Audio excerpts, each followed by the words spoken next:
you can't just change, you have to grow. My name is Merrill Dubrow, CEO of Market Research. I'm a 35-year veteran of the research and insights community and the host of our podcast, On the Mark.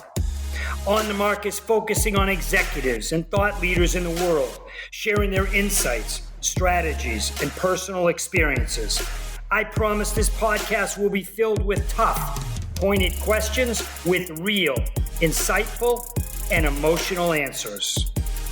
Today's guest is Adam Froman, CEO and founder of Delvinia, thought leader, entrepreneur, investor, innovator, and in my opinion, the voice of Canada and beyond. Adam, welcome to the On the Mark podcast. Merrill, I'm so happy to be here.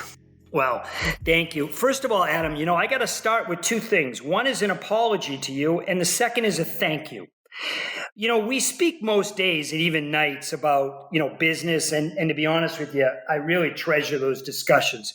So I'm not sure why it took yours truly to have 17 episodes before I got you on. So I am truly, truly sorry about that.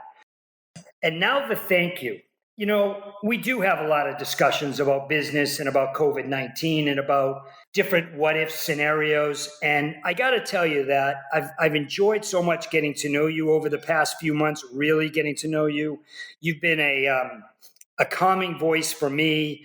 Your friendship and your thoughts are really meaningful. So I just want to thank you for that before we get started. That's really nice to hear. Thanks, Merrill. So, all right, let's start with this, Adam. Give me one secret. Give me a morsel. Give me something that most listeners would be surprised to know about you. Oh, that I am an expert at using the application of PixArt to put people's heads on whatever imagery I want to.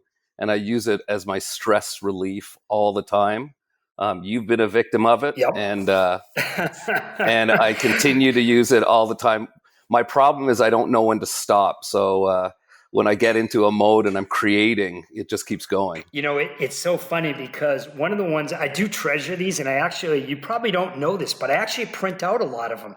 The ones that you sent Steve and I about Joe Exotic, yeah, I love, and I actually have them. Me with a mullet and blonde hair and earrings. It's just absolutely hysterical. So you are really good at that. Thanks for doing that. Well, I'm so into that with the Joe Exotic stuff is that, we're all doing Zoom meetings these days and it's borderline becoming ridiculous. And going on video when you really, if you're still in your pajamas or everyone's hair is getting outgrown. So I have my still profile and it's the same one of my face on Joe Exotic. So, when I'm doing, whether it's a staff meeting, a client meeting, it's usually me as Joe Exotic showing up for the meeting. Yeah, that is hysterical. It really is. Well, good for you. Keep it going. All right, listen, you and I have lived through 9/11. We lived through the crash of 2008 and now COVID-19. In your opinion, how does this compare to the others? Oh, that's a really interesting question. So if you start off, I have one more to add to that, and that's the .com crash. So, okay, that's a good one. You come from the 35 years in the market research world. I come from the strategy consulting, digital world, backing into data collection, backing into market research. And I think what I've noticed from all of them, when we hit this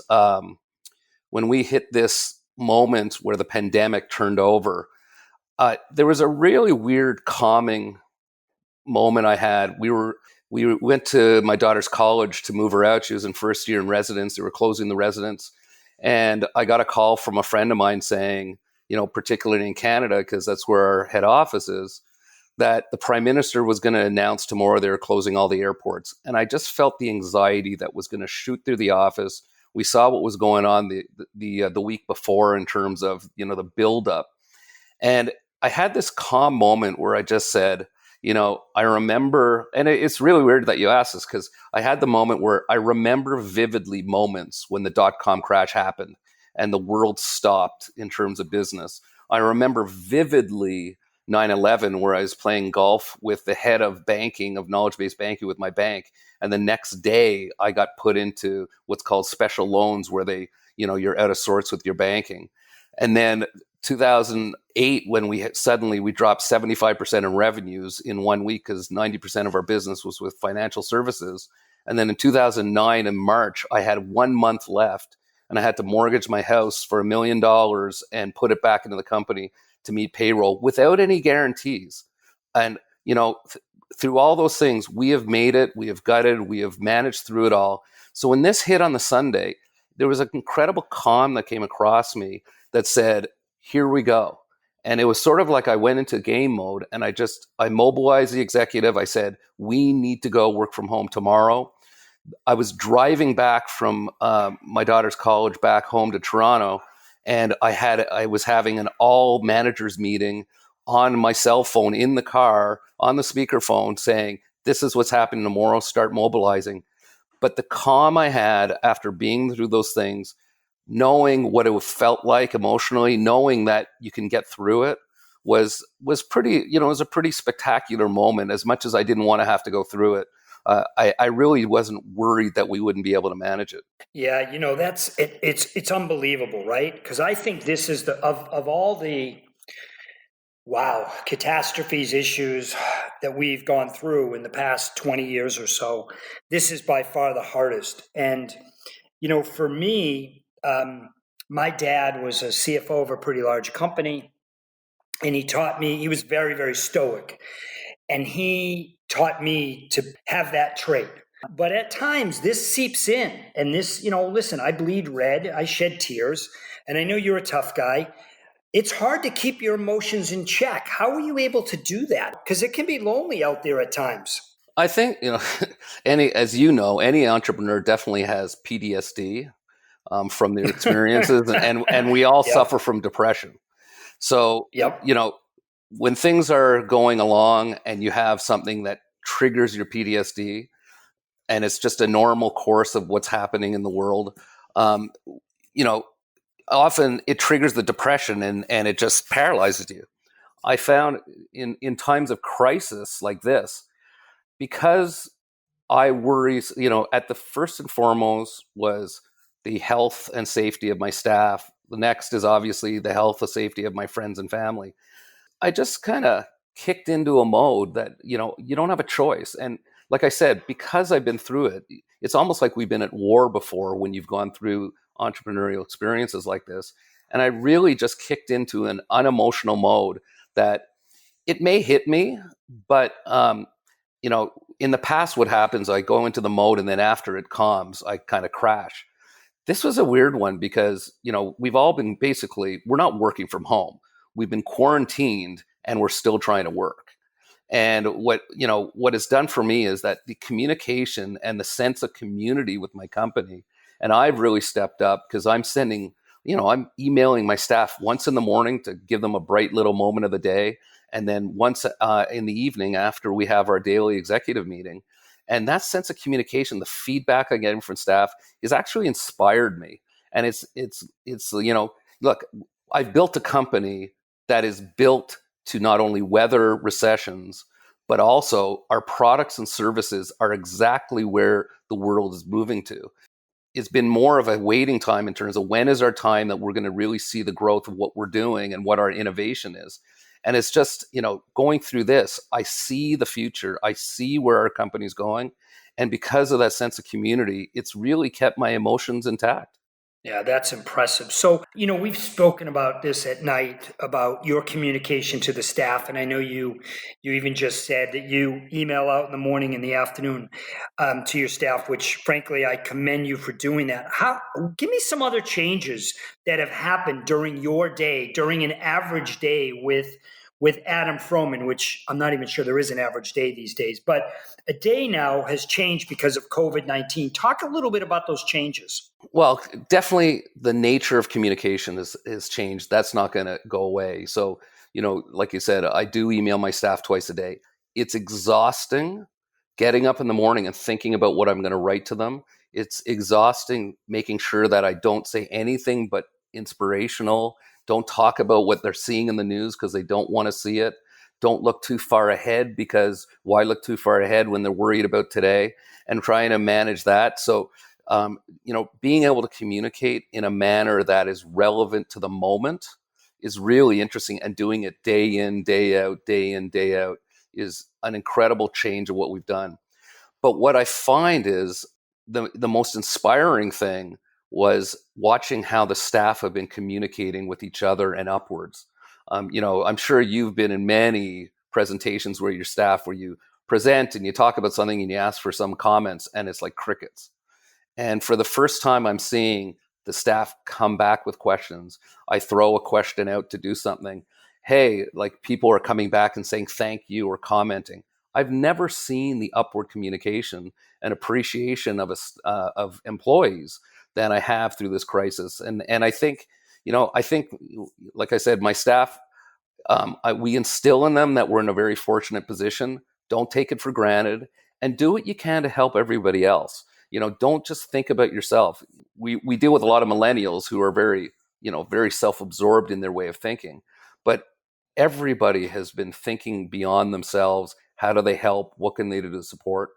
And that sort of upward communication has been a massive change.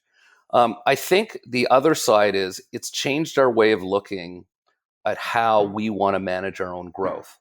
So we know that 90% of our technology that we use now is in the cloud. So we are able to work anywhere. But how do you build a culture that is like building a culture when everyone's in the same office? You can build that sort of culture, you're interacting. But looking ahead and saying, if we're going to implement work from home, give that flexibility to people, what does a work from home culture really look like when you're trying to be innovative, when you're trying to be inspiring? And I think I'd say that would be the biggest change that I see, that we're sort of navigating through this process. Yeah, and that's interesting. And I like, you talk about giving something back, and I was involved briefly in a rock, paper, and scissors industry event that you helped, that you sponsored, and I was in it until my boy Steve Schlesinger crushed me in about 2 seconds. What was the motivation behind that? Because it was really interesting, it was really different, and it connected a lot of people. It's funny because so that was, as you know, Raj, our chief revenue Yep. officer. Him and I are obsessed basketball fans. He is an obsessed NCAA March Madness fan, and every year he organizes our March Madness. And in this March, while we were all sitting there depressed about no sports and it's been a tough time, he said, why don't we using Zoom, create something to engage our staff in our March Madness and make it a contest? What happened after that was really interesting. Particularly the sales staff said, I have a bunch of clients that would love to participate. I have a bunch of partners in the industry, even competitors. We realized that this had an opportunity to bring everyone together. A lot of people missed the NCAA March Madness month. Everyone's in ladders. So it sort of grew out of this desire to just kind of give something back to our staff and keep them connected, to a whole industry thing where we just said, it doesn't matter who you are, who you work for. It could be a client and you're staring them down going, you're going down. And it really didn't matter. It was just everybody was in this boat together. Everybody had to make the transition to work from home. And everyone, we gave everyone an opportunity to kind of connect. And it sort of took on a life of its own after. And it was really fun. It was fun. It was fun, for sure. And you know what? I thank you and Raj for doing it, for sponsoring it. I was an honor to be part of it for those 20 seconds before I got kicked out. Clearly, it's another thing that I'm not good at. Hey, let's talk about the clients of tomorrow, right? Without question, they're going to be different. Yep. In your opinion, Adam, how are the clients of tomorrow going to be different? Clients of tomorrow are our clients of today. There just hasn't been enough of them. So what I mean by that is, the other night, Meryl, you and I were talking about the state of what's happening in the qualitative research world and what's happening with researchers and what's happening in the research industry as we come out of the pandemic. And, I said to you, well, I'm not a researcher. I'm a digital strategist who's backed into research. I got involved in the sort of bringing research online back in the early 2000s, where we've actually built a tool that we brought the Millward Brown's link methodology. I put it online back in 2003 before even Millward Brown did it.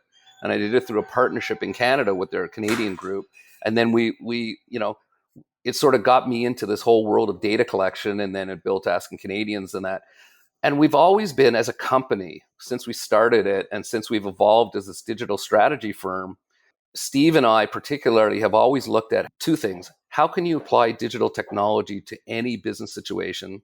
And secondly, what is going to be the user experience when they go through using, what's the optimal user experience? What I find fascinating in the market research industry, since I've been in it, is that the market research industry has always looked at itself as a closed loop. If you come out with a methodology, it's sort of like, hey, this is, what market research firms have done it.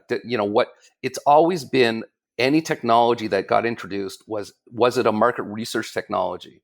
Where we've done, we applied technology to many data collection opportunities that aren't necessarily market research. And a perfect example is, we had a client who wanted to collect behavioral data of 18 to 24-year-olds. And it was in the US. And what we had to do is, how do you collect behavioral data of how they use their technology?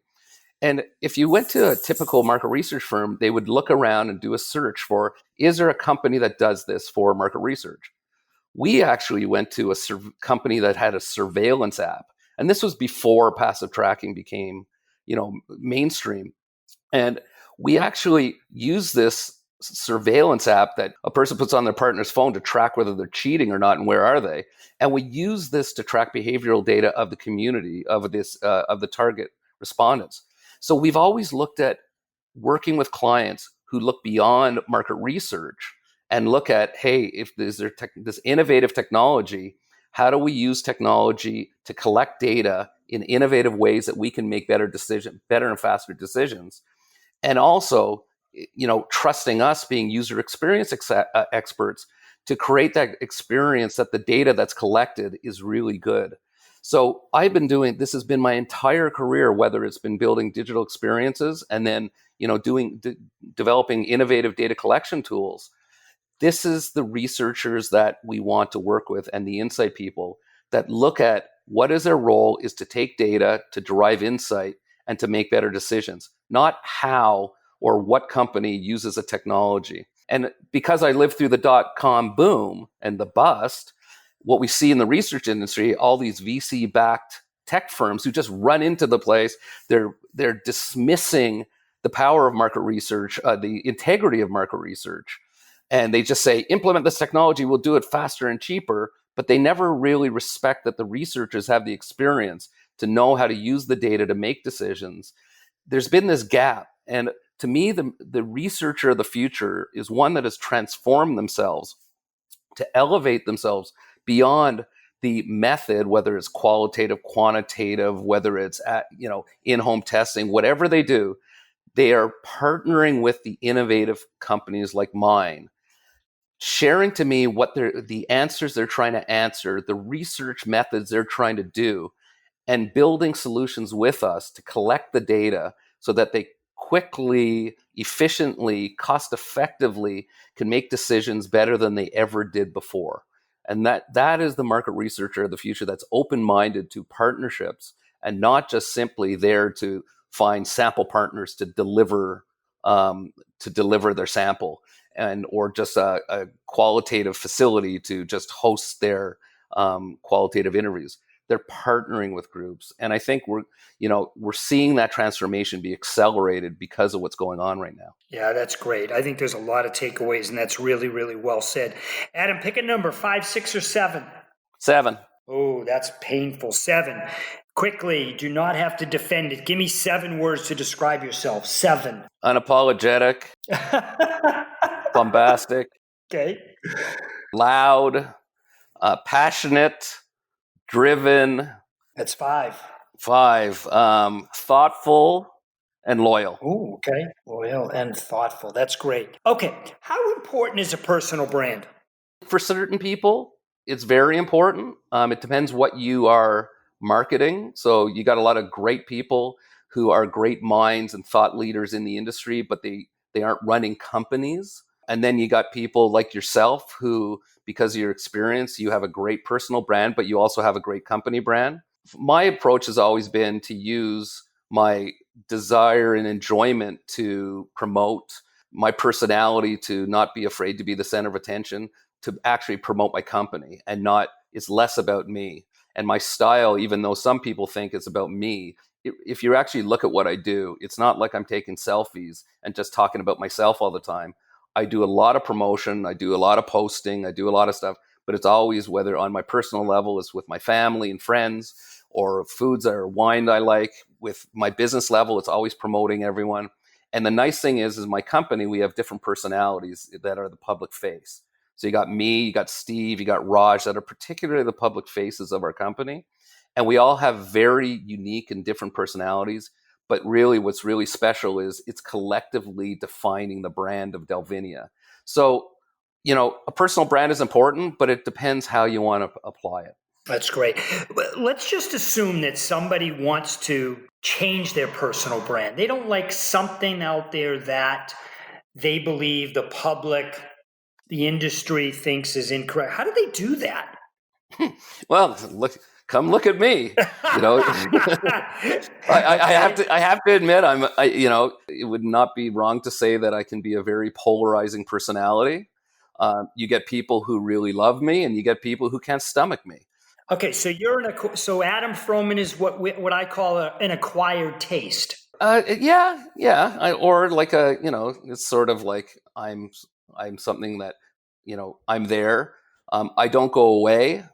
But I think what I've done is I'm always growing and learning. So, what the only thing that bothers me ever is when somebody who I have met at some point in my life tags me of how I was then, maybe it was 10 years ago, and they can't let go of who I was at that point.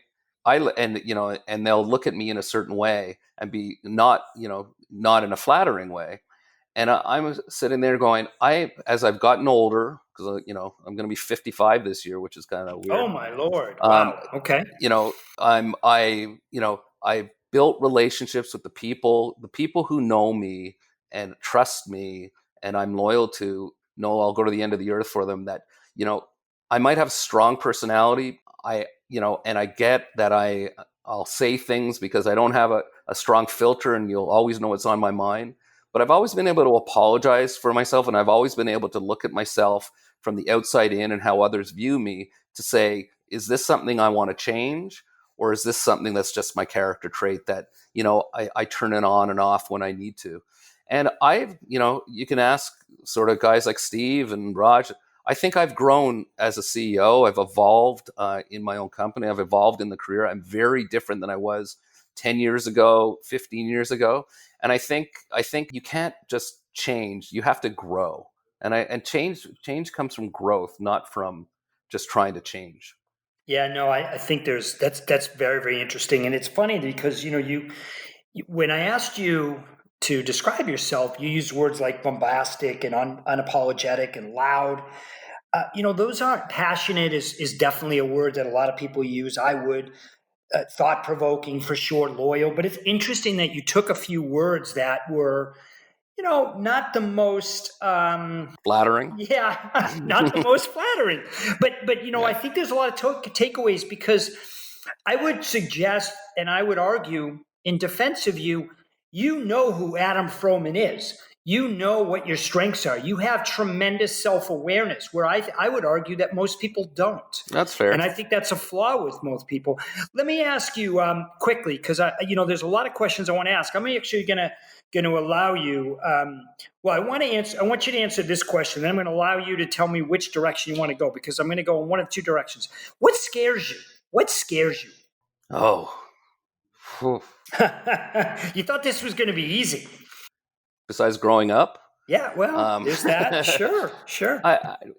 If it's in a business context, I think what scares me are the things that you have zero control over.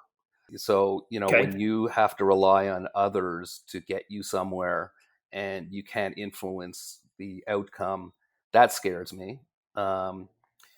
What scares me, interestingly enough, is what scares me is losing the people that I've invested in around me, that I trust unconditionally, and um, and because I am such a driven, passionate person in what I'm doing, um, I'm often misunderstood in terms of my good intentions, and I've had issues in the past where my drive has been misunderstood as sort of running somebody over and losing that trust in me.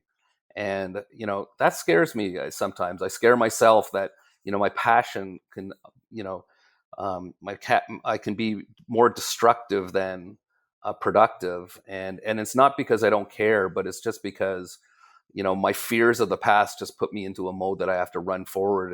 And even though I won't really actually run them over, the concern that they do, and people back away from me, and that scares me. Okay. That's great. All right. Word association or leadership? You picked it, and then we'll go down a path on either one of those. Oh, leadership for sure. All right. Okay. What's the best move you made in the past year to help guide you with your company today? Before you even knew what COVID-19 was, what was the best decision in a year and a half ago that you made to help you today? Become ISO certified with data security, because it built our business continuity plan. And as painful and the mistakes we made in implementing it, like we implemented it, we probably tried to implement it internally too fast. When we had to deal with the COVID crisis, we were so prepared that everybody kind of knew what to do, and we just went into auto mode, and it was such a great decision. Are leaders born or bred? Oh, good one. I think leaders can be bred. I think leaders you have to have had enough experience of failure, and the humility that comes with it. Even though you don't have to be humble, you just have to have that humility. I think you've got people who are natural leaders or like to be out front. There's a lot of strong personalities that aren't leaders, and there's a lot of people that don't have strong personalities that are great leaders. So I think totally they could be bred. Adam, you've accomplished a ridiculous amount in your career. What are you most proud of? One thing most proud of? Personal or business? Either one. Well, I'm going to give two, because I never follow rules anyway. Hey, so we're going to add rule breaker to your words that you describe yourself. Okay. 100%. Personally, I've been able to become that person in my family to provide my family with everything they needed. And Okay. when I lost my dad a year and a half ago, he was When did you lose him? What month? end of August, the day after my parents' anniversary. He held on What to date? their anniversary. What date? He passed away on August 30th of Oh my God. 2018. 18? You're not going to believe this. Wow. My dad passed away in August of 2018. Come on. I swear to God. It's called Beshert in Yiddish. We're meant to be friends. Wow, that is unbelievable. Right. I did not know that. And wow. when he passed, it was very difficult for the family, because he was such a great person. My parents are the type that stood behind me. They still have no clue what I actually do, but they've always been very proud and supportive of my direction and my entrepreneurial path.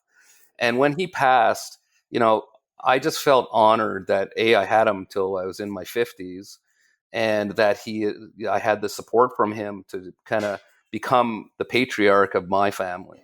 And I think and I feel very proud of watching my daughters in terms of what they're accomplishing, and what we as a family are, and how we are with our friends. So that's the first one. On the business side, what I'm really, really proud of, it's actually really funny, because I've really been thinking about this lately. I love what we do as a company. We've worked so hard to be able to remain innovative, and grow, take something with our Methodify platform, and build and grow it into a global company, and also maintain asking Canadians that my unique approach to be able to finance it without taking on any external financing, and remain profitable, remain the ability to keep it going at the pace we want to keep it going, and have the team that's so committed and driven. It's I love I I don't love every day at work, but I love the company that we've built. Not just I've built, that we built. People don't really understand how I've been able to finance it and use programs up in Canada to finance our innovation and our expansion. But this is my years of experience of going through and helping develop these programs that I'm benefiting from.